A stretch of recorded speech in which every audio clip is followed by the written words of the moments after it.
Hello friends, I am Shivani and this is the episode 12, I mean final episode of Princes You Have Five Husband। Episode की starting होती है, हम देखते हैं कि चारों के चारों जो प्रिंस हैं वो बैठे हुए होते हैं एंड सामने उनके राजकुमारी जो बहुत ज़्यादा गुस्से में बैठी हुई होती है एंड यहाँ पे कहती है कि एक बात बताओ, ये सब जो है तुम 8 साल पहले मुझसे कम मिले, क्या हुआ? एंड यहाँ पर जो प्रिंसेस चैंग चैन आई थी वो क्या कह के गई थी, सब मैटर क्या है, मुझे बताते क्यों नहीं हो तुम लोग? एंड यहाँ पर बहुत ज़्यादा गुस्सा हो रही होती है एंड तभी हम देखते हैं कि यहाँ पर जो हमारा जो प्राइम मिनिस्टर यानी पहला राजकुमार होता है वो बोलने की कोशिश कर ही रहा होता है। तभी राजकुमारी कहती है याद रखना, सोच समझ के बोलना क्योंकि खाना मैं ही पकाती हूँ। एंड यहाँ पर मतलब एक तरीके से उन्हें वो दे रही होती है धमकी कि अगर कुछ भी गलत कहा तो खाने में कुछ ना कुछ मिला के पक्का ना कुछ कर दूंगी तुम्हारे साथ। एंड यहाँ पर जैसे ही फिर हमारा दूसरा प्रिंस बोलने की कोशिश करता है एंड यहाँ उसको भी डांट देती है कि ये मत सोचना कि तुम मतलब मेरे साथ कुछ भी झूठ झाट बोल दोगे, मेरे पास ना गन पाउडर भी है। एंड यहाँ पे उसे भी धमकी दे देती है। इसी तरीके से चारों जब अपनी अपनी बारी में बोलने की या फिर एक एक्सक्यूज़ देने की कोशिश करते हैं, यहाँ पर वो सबका मुंह बंद कर देती है। कहती है मुझसे सिर्फ सच बोलना, अगर किसी ने झूठ बोला ना तो ठीक नहीं होगा। फिर हम देखते हैं कि यहाँ पे चारों प्रिंस जो है वो काफ़ी ज़्यादा चुप हो जाते हैं, कुछ भी नहीं कहते हैं। कहते हैं अगर तुमने मुझे सही से नहीं बताया ना तो आज रात में मैं सारा का सारा खाना एकदम ख़राब बनाऊंगी। इस तरीके से गुस्से में बात कर रही होती है। तभी जो यहाँ पे पहला वाला प्रिंस है वो कहता है अरे मुझे तो ना यहाँ पे मिलिट्री में ना कुछ काम है, ये काम है। इस तरीके से झूठ झाट के बोल के ये मुझे जो है पैलेस में बुलाया है, महाराज ने बुलाया है, और वहाँ से चुपचाप भाग जाता है। फिर हम देखते हैं कि हमारा सेकंड प्रिंस भी जो है बहाना बनाते हो, अरे मुझे तो जाके ना मिलिट्री में ना सोल्जर्स को देखना है, ये करना है, वो भी बहाना देके भाग जाता है। तभी थर्ड प्रिंस जो कहता है तुम्हें पता है मेरा कितना नुकसान हो रहा है, मेरा सारा का सारा बिजनेस खराब हो गया है। अब फोर्थ प्रिंस को समझ नहीं आ रहा होता कि यार वो क्या बहाना दे, तो वो यहाँ पर बीमार होने का बहाना करता है कि यार मैं बीमार हूँ, मैं बीमार हूँ। एंड तभी वो खिचड़ खिचड़ के लिचड़ लिचड़ के चलने लगता है, जिसमें कि प्रिंसेस सोचती कितने नाटकबाज हैंगे। एंड यहाँ पर फोर्थ प्रिंस जो है उसे खींच के मतलब एकदम खींच खींच के जा रहा होता है। थर्ड प्रिंस तभी आता है एंड यहाँ उसकी हेल्प करके उसको ले जाता है। तो जिसपे कि राजकुमारी सोचती है कि यार ये लोग ऐसे तो नहीं बताएंगे, बहुत ज़्यादा बुरे हैं ये। फिर हम देखते हैं कि यहाँ पे राजकुमारी जो है अपने रूम में बैठ के बहुत ज़्यादा गुस्सा हो रही होती है, जिसपे कि नैनी कहती है कि अगर एक बात बताइए, अगर फिफ्थ प्रिंस जो है वो बिल्कुल सही कह रहा है और एक बात बताइए कि वो लोग जो है आपकी बॉडी को या आपको इतना पसंद नहीं करते तो फिर वो आपको यहाँ किस बहाने से लेकर आए हैं, आखिर इसके पीछे आखिर वजह क्या है? एंड यहाँ पर 8 साल पहले उन्हें आपके साथ मतलब लव एट फर्स्ट साइट हुआ, ये सुन के तो बड़ा अजीब सा या अच्छा सा लग रहा है। तो जिसमें कि यहाँ पर राजकुमारी को बहुत ज़्यादा गुस्सा आ रहा होता है कि आखिर मुझे यहाँ लाया क्यों गया है, मुझे किस वजह से बेवकूफ़ बनाया गया है एंड मेरे साथ ऐसा क्यों करा है। उन्होंने जो है ना मेरी एक तरीके से बेइज्जती करी है मेरे साथ, मैं जो है इस चीज़ का बदला लूँगी। एंड यहाँ पर वो प्लान बनाती है कि मुझे जो है अब बनना पड़ेगा विलन। एंड यहाँ वो जैसे ही बोलती है तभी नैनी जो है पलट के देखती है तो हमारी जो राजकुमारी है उसके कपड़े जो है बिल्कुल विलन जैसे हो जाते हैं। आपको तो पता है कॉस्ट्यूम ड्रामा है, यहाँ पे कुछ भी कभी भी हो रहा होता है। फिर हम देखते हैं कि यहाँ पर राजकुमारी जो कहती है एक इंक पेपर और एक एनवेलप लेके आओ, तो जिस पे कि नैनी कहती है क्यों आप क्या करेंगी? तो कहती है मैं जो हूँ प्राइम मिनिस्टर जो है कुछ ज़्यादा ही बिजी रहते हैं ना, मैं अभी उनको बिजी होने से हटाती हूँ, मैं उनकी तरफ से फेक रेजिग्नेशन लेटर लिख दूंगी जिससे कि उनकी नौकरी चली जाए। इस तरीके से यहाँ पर वो कहती है और फिर आएगा उन्हें मज़ा। एंड यहाँ पर वो इस तरीके से एक ये पूरा का पूरा प्लान बनाती है, तो जिस पे कहती है अब पता चलेगा कि यूजलेस मैन होने का क्या फ़ायदा है एंड कैसा लगता है। एंड इस तरीके से बहुत ज़्यादा खुश हो रही होती है कि मैं जीत जाऊंगी। फिर हम देखते हैं कि उसके बाद जो है नेक्स्ट मॉर्निंग जो प्रिंसेस और उसकी नैनी है वो यहाँ पे एक अस्तबल जो होता है मिलिट्री वाला जो मतलब एरिया होता है वहाँ आती है।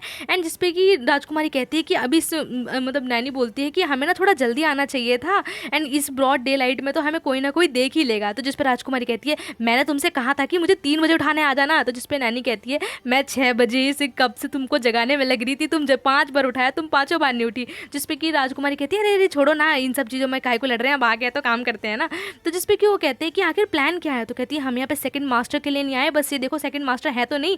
तो जिस पे कि नैनी कहती है कि आखिर प्लान क्या है, मुझे ये तो बताओ। तो जिसमें कि एक स्पेशल क्वालिटी के हॉर्स होते हैं, तो जिसमें वो यहाँ पे राजकुमारी बताती कि उन हॉर्सेस को जो है यहाँ पे मिलिट्री में भेजा जाएगा जिससे कि वो वॉर वगैरह में हेल्प कर सके। अगर हम इस हॉर्स को जो है खोल देंगे, फेंस खोल देंगे, तो ये यहाँ से भाग जाएगा, तो फिर जो बहुत ज़्यादा नुकसान हो जाएगा, जिससे कि तुम्हें तो पता ही है कि सेकंड प्रिंस कितना ज़्यादा पसंद करता है हॉर्सेस वगैरह को, तो उसे बहुत ज़्यादा गुस्सा आएगा। लेकिन तभी वो यहाँ पे हॉर्स के पास बैठते हैं, तो जिसपे कि हॉर्स ने एक्चुअली वो मेयर होती है, यहाँ पे उसके ऊपर जो है मतलब एक फ्लूट सा आके गिरता है जिसपे कि राजकुमारी को बहुत ज़्यादा गंदा सा फील होता है। तो राजकुमारी कहती है यार इसे देख के तो लग रहा है ये एमनियोटिक फ्लूड है, मतलब एक तरीके से यहाँ पर जो ये मेयर होती है वो बेबी डिलीवर करने वाली होती है। तो जिसपे वो कहती है यार ये तो बेबी डिलीवर करने वाली है, अब हम क्या करें? तो जिस पर राजकुमारी कहती है मुझे जो है थोड़ा बहुत मिडवाइफी का काम आता है एंड यहाँ पर जो है वो उस हॉर्स को जो जो मेयर होती है उसको हेल्प करती है।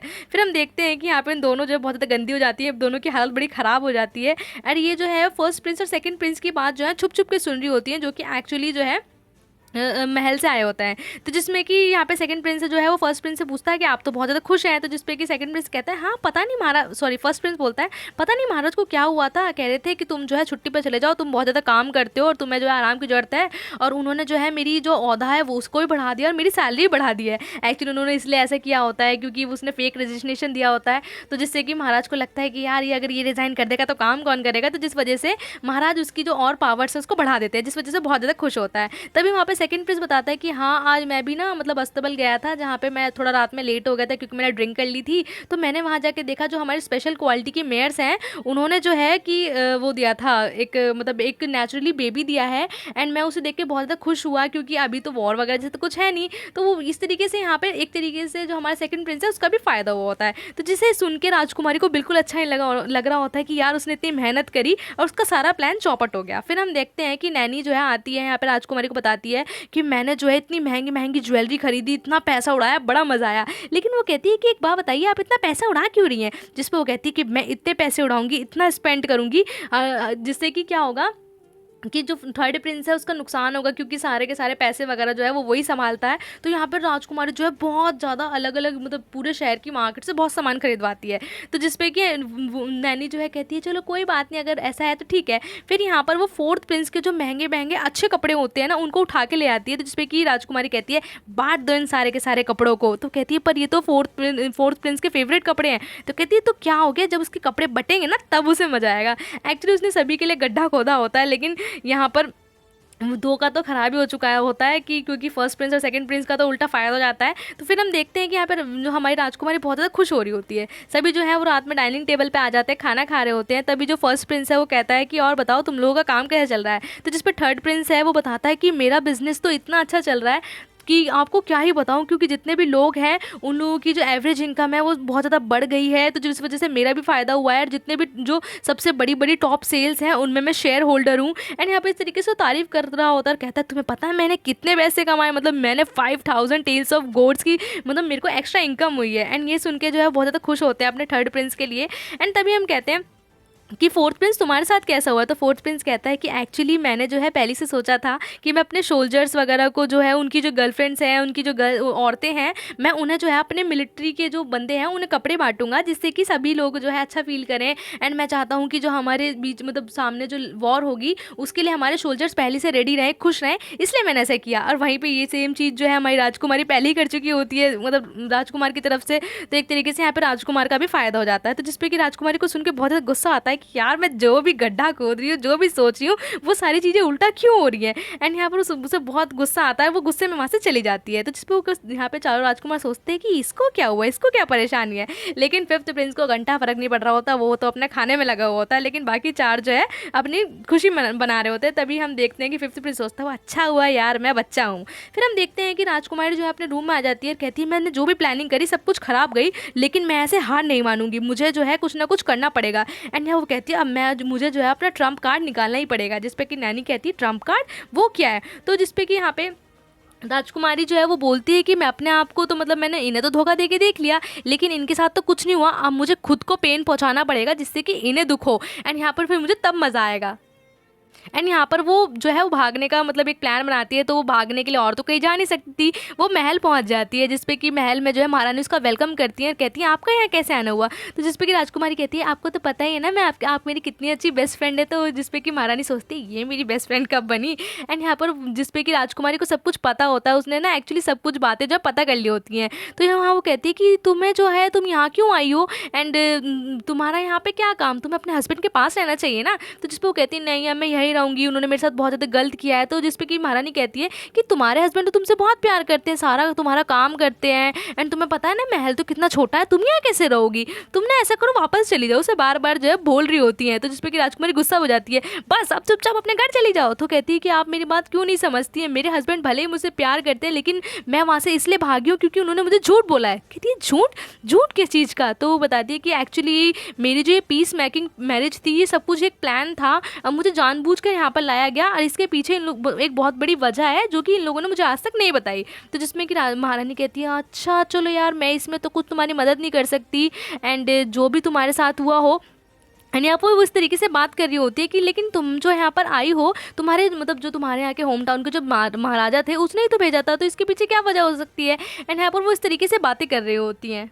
ये राजकुमारी को बताती है कि तुम्हें नहीं पता कि कुछ समय पहले तुम्हारे जो डैड है वो यहाँ से तुम्हारे घर गए थे एंड तुम्हारे होम टाउन गए थे, उन्हें कितने ज़्यादा रिवॉर्ड्स और कितनी ज़्यादा चीज़ें मिली थी। एंड यहाँ पे ये सब उन्हें एक तरीके से कॉम्प्लीमेंट की तरह मिला था, क्योंकि तुम्हें पता है कि जो तुम्हारे यहाँ के किंगडम के जो राजा थे वो उन्हें पनिश करना चाहते थे, लेकिन कुन फैमिली की वजह से उन्हें जो है माफ़ कर दिया गया, क्योंकि कुन फैमिली ने जो है भले ही उनका नुकसान हुआ था क्योंकि तुम्हारे डैड ने जो है यहाँ पे चीटिंग करी थी और बहुत ज़्यादा करप्शन किया था, लेकिन फिर भी कुन फैमिली ने उन्हें माफ़ करते हुए एक पीस मेकिंग मैरिज रखी जो कि सिर्फ तुम्हारे साथ थी। एंड यहाँ पे एक डिप्लोमेटिक रिलेशनशिप जो है वो दो किंगडम के बीच में हुआ, दोनों की रेपुटेशन के लिए। एंड यहाँ पे ये पीस मेकिंग मैरिज इसलिए हुई है, तो जिसमें कि यहाँ पर जो महारानी होती है वो राजकुमारी से कहती है कि तुम्हें अपने डैड के बारे में कुछ भी नहीं पता, तुम्हें नहीं पता तुम्हारे डैड किस टाइप के इंसान थे। तो जिसमें कि यहाँ पे राजकुमारी जो है सुनकर थोड़ा चुप हो जाती है, लेकिन तभी वो पूछती है कि आपको मेरे बारे में इतना सब कुछ कैसे पता। लेकिन अभी तभी हम साइड में मतलब महारानी के मन की बात देखते हैं कि महारानी ने ऐसा इसलिए किया होता है, एक्चुअली उसने स्पाई भेजे होते हैं जिससे कि सारी इन्फॉर्मेशन उसे पता चल जाए, क्योंकि वो महारानी से यानी जो हमारी राजकुमारी है उससे बहुत ज़्यादा जेलस होती है। फिर हम देखते हैं कि यहाँ पर वो सोचते हैं कि लेकिन ये बात इसे पता नहीं चलनी चाहिए, तो जिसमें कि महारानी जवाब देती है कि तुम्हें तो पता है ना कि हम दोनों सिस्टर्स की तरह हैं बिल्कुल, तो मैं तो अपनी सिस्टर के बारे में कुछ थोड़ा बहुत तो जानना चाहिए ना। तभी हम सोचते हैं कि यहाँ पर राजकुमारी सोच रही होती है कि उन्होंने मुझे क्यों नहीं बताया मेरे डैड के बारे में। एंड तभी पीछे से एक आवाज़ आती है प्राइम मिनिस्टर की, जिसमें वो कह रहे होते हैं कि अगर तुम्हें जो है हम सब कुछ बता देते तो तुम्हें बहुत ज़्यादा बुरा लगता तुम्हारे फादर के बारे में। एंड यहाँ पर वो इस तरीके की बातें कर रहे होते हैं जिसमें कि यहाँ पर प्राइम मिनिस्टर कहता है कि जब मेरे पास इतनी पावर नहीं थी कि मैं जो हूँ तुम्हारे लिए कुछ भी कर सकूँ, लेकिन अब मेरे पास सब कुछ पावर है तो तुम जो चाहो वो कर सकती हो। एंड यहाँ पर सेकंड प्रिंस भी कहता है कि अब मैं भी इतना कैपेबल हो गया हूँ कि तुम्हारे लिए सबसे लड़ सकता हूँ। थर्ड प्रिंस उससे कहता है कि मैं भी अब इतना ज़्यादा इकोनॉमिकली मतलब स्टेबल हो चुका हूँ कि तुम जो खरीदना चाहो, जो मतलब लेना चाहो तुम वो ले सकती हो। एंड यहाँ पर मैं तुम्हारे लिए सब कुछ दुनिया की आजमाइशें ला के रख दूंगा। इस तरीके से यहाँ पर उसकी तारीफ करता है। फोर्थ प्रिंस भी जो है उससे कहता है कि तुम्हारे जैसी सुंदर लड़की कोई भी नहीं है, इसीलिए मैंने तुम्हारे लिए ये सब चीज़ें सीखी जिससे कि तुम खुश रह सको। एंड यहाँ पे चारों के प्रिंस, यहाँ पांचवा प्रिंस भी जो है उसकी तारीफ करते हुए कहता है हाँ मेरे चारों भाई तुमसे ही प्यार करते हैं। इस तरीके से यहाँ पर वो बात कहता है। फिर हम देखते हैं कि पांचों प्रिंस जो है वो राजकुमारी के सामने आकर खड़े हो जाते हैं, जिससे कि राजकुमारी जो है वो सोचती है कि यार उसे मिसअंडरस्टैंडिंग हो गई थी, इन पांचों ने उसके लिए कितना कुछ किया है। यहाँ पर वो सोचती है कि वो यहाँ पे ज़ाइंग में इतनी हैप्पी रही है। एंड वो पुरानी बातें सोचती है कि किस तरीके से थर्ड प्रिंस उसके पैर दबाता था, एंड यहाँ पर कैसे किस तरीके से जो हमारा फिफ्थ प्रिंस है उसने उसे कितनी सारी चीज़ें सिखाई। फर्स्ट प्रिंस उसे किस तरीके से हर जगह पर उसको एक तरीके से इज्जत देता है, कभी भी उसकी बेइज्जती नहीं करता है। एंड यहाँ पर उसे सबकी बातें जो है एक एक करके याद आ रही होती है। उसे याद आता है कि किस तरीके से जब वो बहुत ज़्यादा होम टाउन सिकनेस फील कर रही थी अपनी, तो उसे उसके पाँचों के पाँचों ने उसे इतना अच्छा कॉन्सर्ट करके दिखाया था जिससे वो इतनी खुश हुई थी। एंड यहाँ पर उसे सारी बातें याद आ रही होती कि इन लोगों ने मेरे लिए कितना कुछ किया है, पूरे के पूरे शहर के पॉपुलर ट्री जो है वो रिमूव करवा दिए थे जैसे कि उसे राजा ने बताया था। उसे एक एक करके अब तक इन 6-7 महीनों में जो भी हुआ होता है सब कुछ याद आ रहा होता है कि यार इन लोगों ने मेरे लिए इतना कुछ किया और मैं इन पे शक कर रही हूँ, ये लोग कितने अच्छे हैं और मुझे अनकंडीशनली प्यार करते हैं। एंड यहाँ पर जब वो जो दूसरी वाली रानी ने मुझ पर ब्लेम लगाया था कि मैं फेक हूँ, इन्होंने तब भी सिर्फ मेरा यकीन किया, उसका यकीन नहीं किया। एंड मैं इन पे कैसे शक कर सकती हूँ, ये तो मुझसे बेइंतहा प्यार करते हैं। एंड यहाँ वो बहुत ज़्यादा खुश होती है कि अब जो है मैं यही रहूँगी, यही मेरा घर है। एंड बहुत ज़्यादा खुश हो जाती है। तो जिसपे कि यहाँ पे पाँचों के पाँचों जो प्रिंस है वो अपना हाथ आगे करते हुए कहते हैं रानी से कि तुम भी रखो। एंड रानी जो है वो फाइनली अपनी गलती मान लेती है, लेकिन तभी वो यहाँ पर सोचती है कि अब जो है उसे राजा मतलब जितने भी उसके प्रिंस है उनके साथ चले जाना चाहिए। हम पीछे हम महारानी को देखते हैं जो कि यह सब देख रही होती है कि किस तरीके से फिर से जो है हमारी प्रिंसेस यानी राजकुमारी को जो है सब कुछ खुशी खुशी मिल जाता है। एंड यहाँ पर वो सोचती है कि इस सीज़न में तो तुम विलन मतलब एक तरीके से विलन नहीं बनी, तुम जो है रानी बन गई और तुम्हारी इतनी तारीफ हो रही है, लेकिन नेक्स्ट सीज़न में यानी कि इसका सीज़न 2 जो आएगा उसमें यहाँ पर हम देखते हैं कि महारानी जो है वो बोल रही होती है कि मैं ही जीत के रहूँगी, तुम्हें पक्का हराऊंगी। मतलब एक तरीके से भले ही एपिसोड एंड हो गया है, लेकिन यहाँ पर हमें ये पता नहीं चला कि उन्होंने पूरी बात तो नहीं बताई ना कि किस तरीके से सिर्फ इतना बताया कि झूठ क्या है झूठ नहीं है। एंड यहाँ पर सेकंड सीजन में ये होगा कि पांचों प्रिंस में से जो राजकुमारी है वो किसे चूज़ करेगी। एंड यहाँ पर ये पता चलेगा कि पूरा का पूरा एक्सप्लेनेशन क्या था, कि एक्चुअली रीज़न क्या था कि उन्हें इससे लव एट फर्स्ट साइट हुआ था, उसके पीछे कुछ ना कुछ रीज़न तो होगा ना। एंड लेकिन ये सारे क्वेश्चन के जवाब हमें कहाँ मिलेंगे भाई, सीजन 2 में मिलेंगे। तो आप भी उसका वेट करो एंड मैं भी उसका वेट करती हूँ। And thank you for watching. And today shout out is goes to Riya Dutta. Guys bye bye.